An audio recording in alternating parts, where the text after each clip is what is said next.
Hey y'all, Eric, Clueless Homesteader here again, May 9th, 2023. I just want to talk to you real quick about pruning apple trees. Late last summer, I was walking through this area, which was a lot thicker. You can see I've been cutting down brush for a while here, but anyways, this area is really thick to the point that we're 40 feet away from the side of my garage, and I had no clue that this tree right here with the little green tie on it is actually an apple tree until I walked back into the brush line here one day and dang near hit my head on an apple. I thought that was hilarious. I don't know what kind of apple it was, but I mean, they're a good baseball to softball size, well, a little smaller, probably around baseball sized apples that were on there. Ate a couple of them, they weren't bad. Anyways, found this tree and I ended up pruning it up late this winter, just before spring or before stuff started to thaw. If you can see, this tree goes all the way up to point up here. That's probably, I don't know, 25 feet in the air or so. And there's actually another offshoot that came off the main trunk right here that went up even higher, and I cut that off this year. The way I understand it, for apple trees, you want them to have 90-degree limbs as close as you can to support the weight. So say this one right here, it's got a good almost 90-degree angle, so that as it gets heavier with fruit on it and it gets pulled down, the limb is supposed to be able to handle the stress more, and this whole part of tension here can hold the weight as the apples grow on these ends and pull the whole branch down.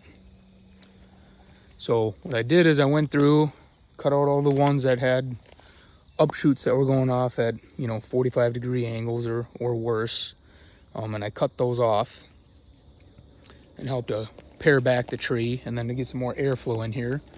And I kind of tried to keep it just with 90-degree limbs, and I probably cut back almost 60% of this tree. Who knows if that's too much? Let me know in the comments if you think it is, and obviously we'll find out if this tree dies that it was probably too much to cut back, but it really needed some cleanup, so I did that. So I'm saying to try to keep all the limbs that were coming out at 90-degree angles as best I could.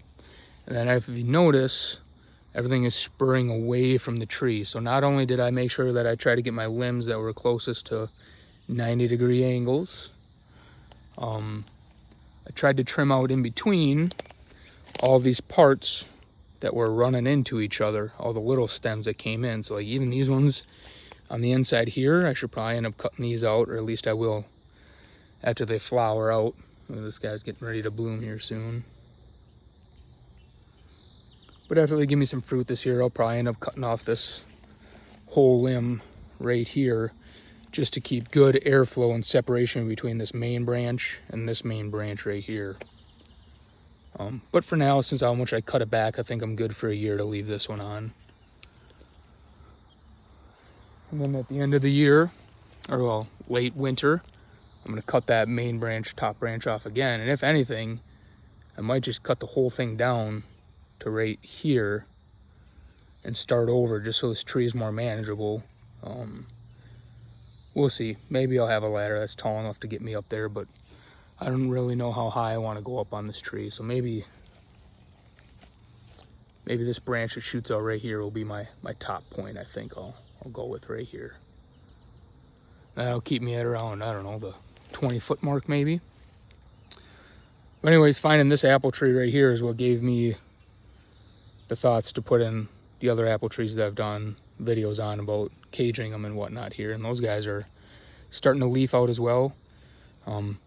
If they start to flower this year, I am going to pluck the flowers off just to keep them focused on growing and not growing their roots and the tree themselves and not providing me with fruit.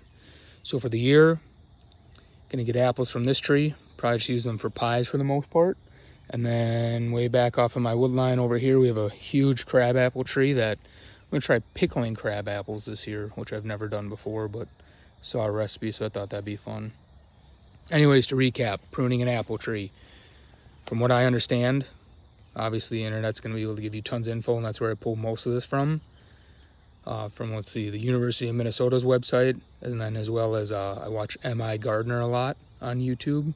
He's an awesome resource. But anyways, I tried to stick with ones that went 90 degrees straight out, so they have more support, because as these apples start to grow on these flowers here, the weight is going to pull the branches down. And supposedly, I think the load is shared or distributed better on these branches to go together, whereas if they're at an angle, they're more likely to snap off because of the pressure that hits at one spot on that angle. Other than that, I try to keep a little bit of spacing to get airflow in there to avoid rot and rust and whatnot. And then I went through and I cleaned up a lot of the offshoots just to make sure that we had good airflow and separation in between.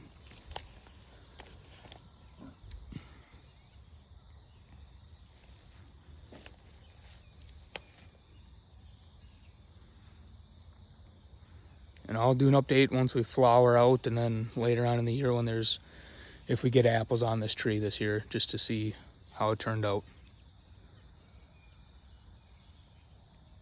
Thanks for stopping by.